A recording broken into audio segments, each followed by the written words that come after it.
नमस्कार, news net में आपका बहुत बहुत स्वागत है और मैं हूं सुरेश झा। दागी उम्मीदवार को चुनाव मैदान में टिकट दिए जाने का मामला काफी समय से सुर्खियों में रहा है। हर कोई दल इस पूरे मामले को लेकर कोई भी कुछ कहने को तैयार नहीं है।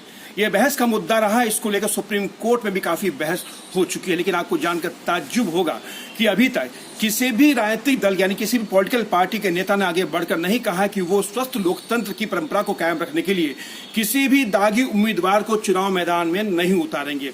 खैर चलिए, क्योंकि जो दागी उम्मीदवार होते हैं, जो क्रिमिनल उम्मीदवार जो होते हैं, वो कहीं ना कहीं जीत की गारंटी रखते हैं।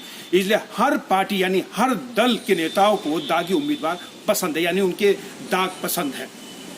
लेकिन सुप्रीम कोर्ट के आदेश के बाद चुनाव आयोग ने एक बहुत ही अच्छा, एक सार्थक कदम उठाया है। तमाम पॉलिटिकल पार्टियों को निर्देश दिया कि अगर आप चुनाव में किसी दागी उम्मीदवार को यानी आपराधिक प्रवृत्ति के उम्मीदवार को टिकट देते हैं तो आपको बताना पड़ेगा कि आखिर आपने इसको टिकट दिया तो क्यों दिया। आपको अपने फेसबुक पर, अपने ट्विटर अकाउंट पर यानी तमाम सोशल मीडिया पर उसकी जानकारी आपको देनी होगी। इन तमाम विषयों पर हमारे साथ आज बातचीत करने के लिए मौजूद है कानून के जानकार हैं मनोरंजन। इनसे बातचीत करेंगे और जानने की कोशिश करेंगे कि दागी उम्मीदवारों को लेकर जो चुनाव आयोग ने जो पहल की है उसको किस नजरिए से देखते हैं। सर, क्या कहेंगे कि जो दागी उम्मीदवार होते हैं, ये इशू काफी समय से रहा है। क्राइम कम करने की बात होती है, कभी कुछ भी होता है तो तमाम राज्य सरकारें कहती हैं हम अपराध को जो है बिल्कुल जीरो टॉलरेंस जो रहेगा। लेकिन आपराधिक छवि वाले नेताओं को अगर चुनाव मैदान में खड़े करने की बात कहें तो तमाम पॉलिटिकल पार्टी के नेता हाथ नीचे कर लेते हैं, सर झुका लेते हैं। ऐसा क्यों? देखिए, ये मुद्दा जो है बहुत दिनों से राजनीतिक पार्टियों के अंदर भी एक चिंता का विषय बना हुआ था। भारत के प्रधानमंत्री श्री नरेंद्र मोदी ने भी एक बार कहीं पे कहा था कि हर पार्टी को कोशिश करनी चाहिए कि ज़्यादा से ज़्यादा स्वच्छ छवि वाले लोग जो है राजनीति में अपना सहयोग दे, और जो क्रिमिनल बैकग्राउंड वाले लोग हैं उनको बैक सीट पे रखा जाए, फ्रंट पे ना रखा जाए। ऐसा उन्होंने एक क्रक्स ऑफ उनका जो मैसेज था, ऐसा उन्होंने कहा था। अब ये मुद्दा सुप्रीम कोर्ट में 2011 से पेंडिंग था। उसके पहले इलेक्शन कमीशन ने भी कई बार ऐसी पहल ली कि क्रिमिनल एलिमेंट वाले लोग जो हैं किसी तरह से राजनीतिक सत्ता का सत्तारूढ़ ना हो सके और राजनीति में सक्रिय ना हो सके, लेकिन वो हमेशा फेल हो जाता था। तो नतीजतन सुप्रीम कोर्ट ने 2019 में एक जजमेंट पास की और उसमें उन्होंने 5-6 गाइडलाइंस दिए, जिसका एक प्रमुख गाइडलाइन ये था कि क्रिमिनल एंटीसीडेंट वाले लोगों का जो डिस्क्रिप्शन है वो ब्रॉडली सर्कुलेट किया जाए, वाइडली पब्लिश किया जाए और नियमित अंतराल पे उसको जो है न्यूज़पेपर और प्रॉपर न्यूज़ चैनल में, लोकल न्यूज़ और नेशनल न्यूज़ चैनल में दिया जाएगा।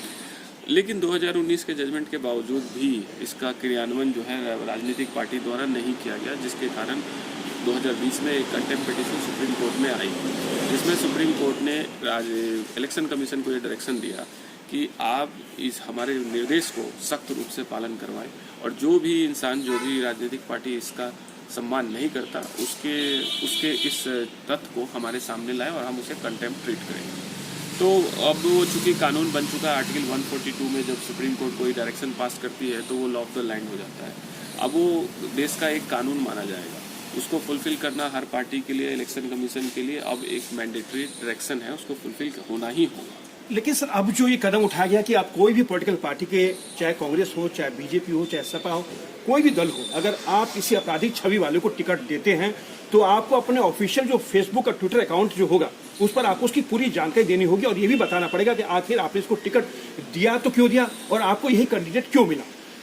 देखिए, अब पहले जो राजनीतिक पार्टी थी वो एक रेडीमेड फार्मूला, रेडीमेड रिप्लाई बनाती थी कि हमारे पास और कोई कैंडिडेट नहीं है जो चुनावी जीत लाकर दे। लेकिन सुप्रीम कोर्ट ने और इलेक्शन कमीशन के जो डायरेक्शंस हैं, अगर उसको पढ़ेंगे तो उसमें ये बताया गया है कि आपको एक पैरामीटर पे डिस्क्राइब करना पड़ेगा कि कैंडिडेट जो क्रिमिनल एंटीसीडेंट का है और जो कैंडिडेट क्रिमिनल एंटीसीडेंट का नहीं है, तो क्रिमिनल एंटीसीडेंट के कैंडिडेट को प्रेफर करने का कारण क्या है। और 3-4 मुख्य बिंदु उसमें होंगे, जैसे कि उसकी एजुकेशन क्वालिफिकेशन क्या बेहतर है, क्या उसमें जो सोर्स ऑफ इनकम है उसकी वो अच्छी है, क्या उसमें समाज सेवा का जो रिकॉर्ड है वो ज़्यादा बेटर है। ये 3-4 पैरामीटर ब्रॉडली डिफाइन किया गया है। तो अब आप सीधा तरीके से ये नहीं कह सकते कि नहीं जी हमें तो ये चुनाव जिता कर देगा। आपको उसको डिस्क्राइब करना होगा पॉइंट टू पॉइंट, क्यों वो स्वच्छ छवि वाले इंसान से बेटर है आपके लिए एज ए कैंडिडेट। और इसको आपको पब्लिसाइज भी करना पड़ेगा अपने वेबसाइट पे, अपने न्यूज़ चैनल पे, अपने आपके जो ऑफिशियल वेब पेज हैं, ऑफिशियल ट्विटर अकाउंट है, सब पे। चलिए, अगर ये वेबसाइट पे, ट्विटर पे, तमाम पे अगर इनकी अपनी आपराधिक छवि वालों को टिकट देते हैं, दिया भी है, देते क्या देते ही है टिकट, तो अगर उनके बारे में पूरी जानकारी अगर ऑफिशियल ट्विटर पे या फेसबुक पे जब आएगी तो जनता को इससे कितना बेनिफिट पहुंचेगा? क्या जनता उसको देखेगी या प्रतिष्ठा बढ़ेगी पार्टियों के अंदर कि आखिर आपने जो आपराधिक छवि वालों को जो टिकट दिया है, आखिर आपने क्यों दिया और किस किस स्तर के अपराधी को आपने टिकट दिया है? देखिए, इन्फॉर्मेशन अपने आप में एक बहुत बड़ी पावर होती है और अगर क्लियर कट इन्फॉर्मेशन जनता के बीच में आती है तो जनता के पास हर जनता के पास एक ऑप्शंस होगा उसको सोचने का। कम से कम वो एक बार सोचेगा कि हम जिस कैंडिडेट को जिताने जा रहे हैं, क्या हमारी अंतरात्मा उसमें हमारी अंतरात्मा गवाह देती है कि इसको हम वोट दें, जिसकी छवि इस प्रकार की है।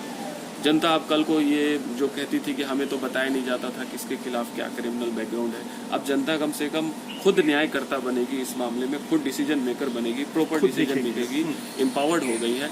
तो इन्फॉर्मेशन से तो एम्पावरमेंट तो आएगी। अब जनता के हाथ में ये डिसीजन होगा, जनता सर्वे सर्वा है। लेकिन मनोरंजन जी, ये बताइए कि आखिर जो तमाम जो पॉलिटिकल पार्टियां हैं वो आपराधिक छवि वाले नेताओं को लेकर, यानी आपराधिक छवि वाले जो दागी उम्मीदवार होते हैं उनको लेकर एक सहमत क्यों नहीं दिखाती? आप क्यों उनको वोट टिकट देते, क्यों खड़ा करते हैं? आप अपराध रोकने की बात करते हैं, आप समाज में कहते हैं कि अपराध को बर्दाश्त नहीं किया जाएगा, अपराधियों को बर्दाश्त नहीं किया जाएगा, लेकिन जब अपराधियों को टिकट देने की बात आती है तो तमाम दल आगे आ जाते हैं, फ्रंट पे पहुंच जाते हैं। इसका मुख्य कारण है सिद्धांत विहीन राजनीति, जो कि पिछले कई दशकों से भारत में प्रेवेलेंट हो गया है। आपको अगर याद होगा तो आज़ादी के समय जो राजनीति थी वो एक सिद्धांत वाली राजनीति थी, एक सामाजिक समरसता वाली राजनीति थी, एक संविधान को सम्मान करने वाली राजनीति थी। लेकिन अब जो राजनीति है वो सिर्फ सत्ता को पाने की राजनीति है और इसमें सत्ता में पाने के जो तरीके हैं उसमें धनबल है, बाहुबल है और उसमें जो है जनता को धोखा देना सम्मिलित है। तो ये सब प्रक्रिया में जो दागदार नेता होते हैं, जो दागी और क्रिमिनल एलिमेंट्स होते हैं, वो काफ़ी हद तक एक्सपर्ट होते हैं और काफ़ी हद तक पार्टी के लिए उनके गोल्स को, उनके टारगेट्स को अचीव करने में सहायता प्रदान करते हैं, हुक और क्रुक जो मैकेनिज्म होते हैं। तो ये मैं मानता हूँ कि सिद्धांत विहीन राजनीति में किसी भी पार्टी से एक आदर्श का एक्सपेक्ट करना, एक राष्ट्रीय एग्जाम्पल का एक्सपेक्ट करना आज की तारीख में जो है एक मूर्खतापूर्ण बात होगी। सर, आपका बहुत बहुत धन्यवाद। ये थे कानून के जानकार मनोरंजन कुमार जो हमारे साथ बातचीत कर रहे थे। आपराधिक छवि वाले नेताओं को आप अगर टिकट देते हैं, क्योंकि टिकट दिया भी जाता है, क्योंकि जो छवि वाले, जो आपराधिक छवि वाले नेता जो होते हैं वो जीत की गारंटी रखते हैं और तमाम दल को ऐसे लोग पसंद है क्योंकि इनको दाग पसंद है। लेकिन अब अगर आप दागी उम्मीदवार को टिकट देंगे तो अब आपको पूरी उनकी जानकारी सार्वजनिक करनी पड़ेगी।